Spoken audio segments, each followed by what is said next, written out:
जय दोस्तों, हम अपनी अगली वीडियो लेके आज मैं आपके समक्ष।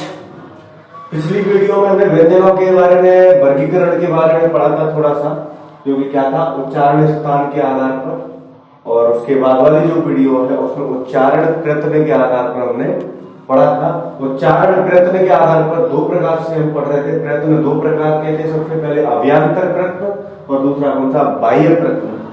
अव्यांतर प्रयत्न, इसके बारे में हम डिस्कस कर चुके हैं। ये वीडियो मैंने अलग से इसलिए बनाई है, मेरे एक मित्र को बड़ा कंफ्यूजन होता था, ठीक है, तो उसने स्पेशली मुझे बोला कि इसको अलग से बनाना, इसलिए मैंने अलग से इस वीडियो को बनाया है। आज के बाद आपको इनमें कंफ्यूजन नहीं होगा, आप अच्छे से इसको याद रख सकते हैं। ठीक है दोस्तों, अगला हमने अव्यांतर प्रयत्न के आधार पर पिछली वीडियो में पढ़ लिया था। अब दूसरा कौन सा आता है आपका, बाह्य प्रयत्न। सबसे पहले हम बात करते हैं बाह्य प्रयत्न की। बाह्य प्रयत्न होता क्या है, जो मैंने वैसे तो पिछली वीडियो में बता दिया था, लेकिन हम थोड़ा सा और जानते हैं। बाह्य प्रयत्न होता है कि हमारे मुख विवर के बाहर श्वास नलिका या स्वर तंत्रियों में जो कंपन होता है, जो यत्न लगता है, जैसे कि हमारी श्वास नलिका और जो हमारी स्वर यंत्रियों में जो यत्न होता है, जो प्रयास होता है, उसको हम क्या कहते हैं, बाह्य प्रयत्न कहते हैं। हम कह सकते हैं कि बाह्य प्रयत्न उच्चारण के बाद जो हमें यत्न करना पड़ता है, हमारे मुख द्वारा जो यत्न होता है, उसको हम बाह्य प्रयत्न कहते हैं। क्योंकि देखो, अगर ठीक है, बाह्य प्रयत्न के आधार पर भी हम इसको दो प्रकार से पढ़ते हैं या दो प्रकार से बांटते हैं। सबसे पहले, जैसे कि मैंने आपको पहले ही बताया था कि श्वास नलिका, मैंने दो शब्द लिए थे कि श्वास नलिका और आपने कौन सा लिया था, स्वर तंत्र, ठीक है। तो उसी प्रकार से हम इसको दो प्रकार से पढ़ते हैं। मैंने जो शब्द लिया था उन्हीं के आधार पर हम इनको दो प्रकार से पढ़ते हैं। सबसे पहला श्वास वायु की मात्रा के आधार पर, और दूसरा कौन सा, स्वर तंत्री में कंपन के आधार पर। इस श्वास वायु की मात्रा के आधार पर इसको हम क्या कहते हैं, प्राणत्व के आधार पर। इसको हम दूसरे शब्दों में क्या कहते हैं, प्राणत्व के आधार पर। यहां प्राणत्व का अर्थ दोस्तों क्या लिया गया है, प्राणत्व का अर्थ वायु से लिया गया है कि प्राण का अर्थ होता है वायु, ठीक है। तो प्राणत्व के आधार पर हम व्यंजनों को कितने भागों में बांटते हैं, दो भागों में। सबसे पहला कौन सा होता है, अल्प प्राण, और दूसरा कौन सा होता है मित्रों, महाप्राण।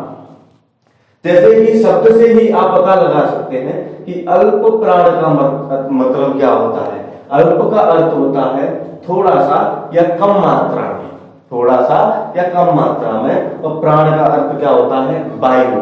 अर्थात हम कह सकते हैं कि ऐसे व्यंजन जिनके उच्चारण में, या ऐसे वर्ण जिनके उच्चारण में मुख, हमारे मुख से वायु, हमारे मुख विवर से वायु बहुत कम निकलती है, उनको हम अल्प प्राण कहते हैं। दूसरे शब्दों में हम कह सकते हैं कि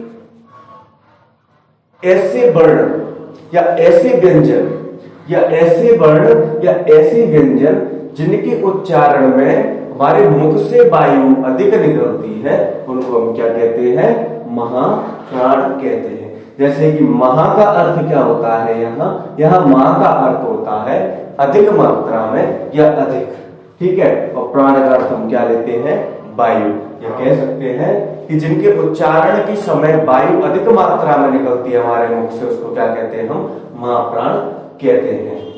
अल्प प्राण में हमने दोस्तों वर्ग के पहले, तीसरे, पांचवें वर्ण को लिया है।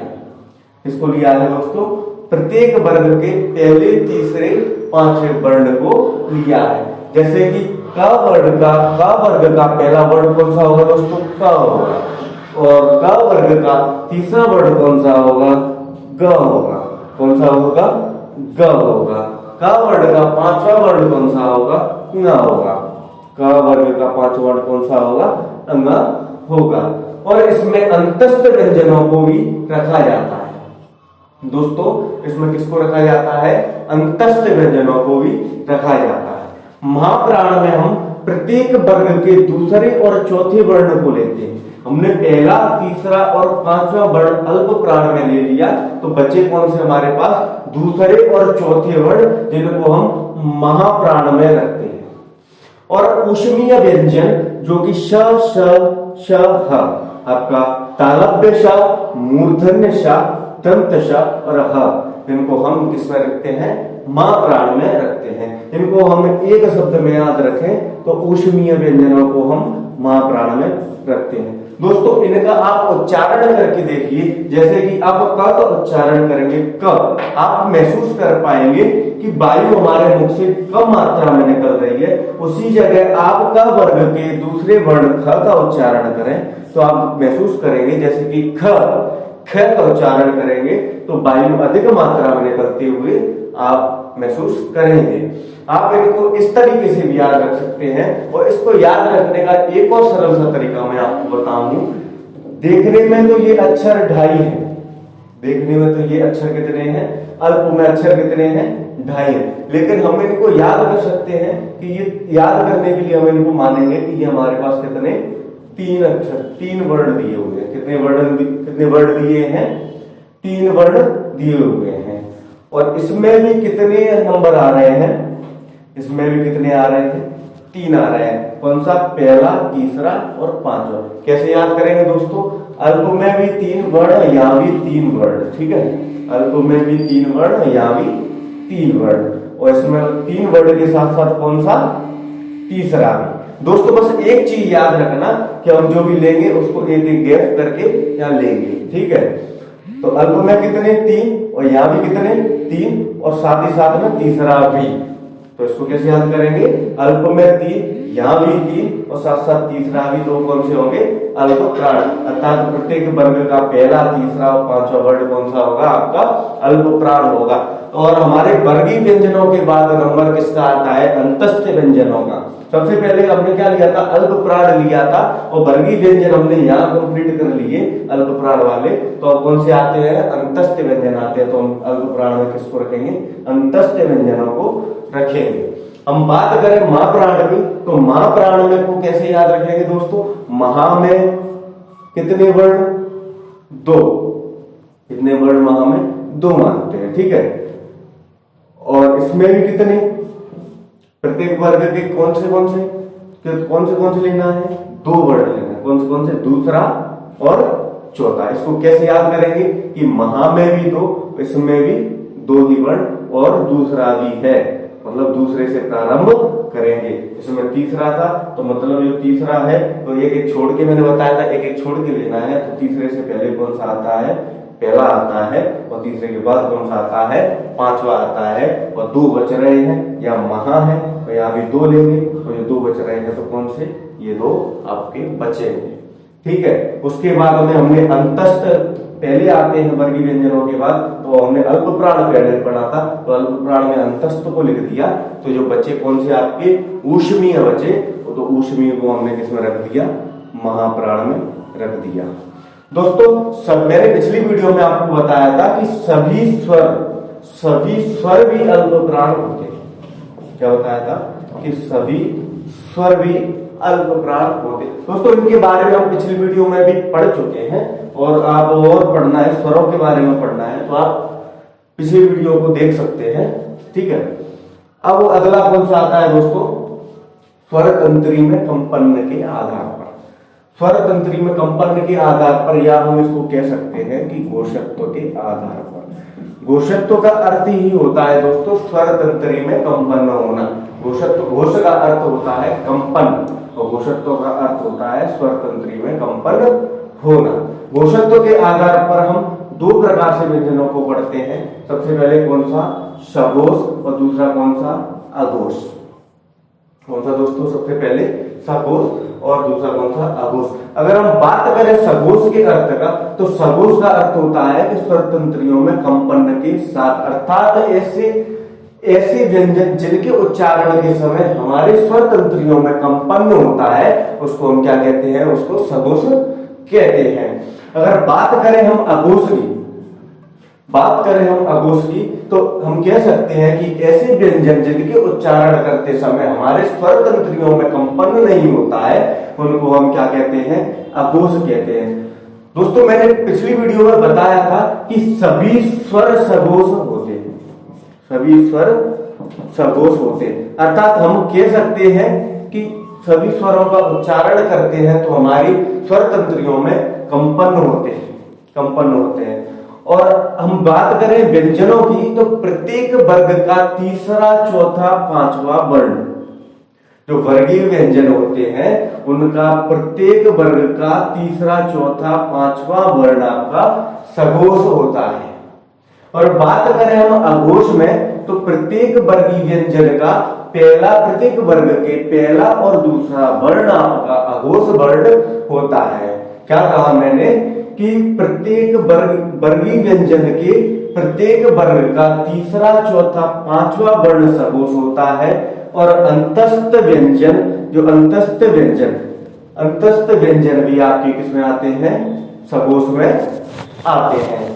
और अघोष की बात करें तो अघोष में कौन सा आएगा दोस्तों? पहला और दूसरा वर्ण। प्रत्येक वर्गीय व्यंजन के प्रत्येक वर्ग का पहला और दूसरा वर्ण अघोष में आएगा। और आपके ऊष्मीय में से श, श, श, तालव्य श, मूर्धन्य श और दंत्य श आपके अघोष में आएंगे।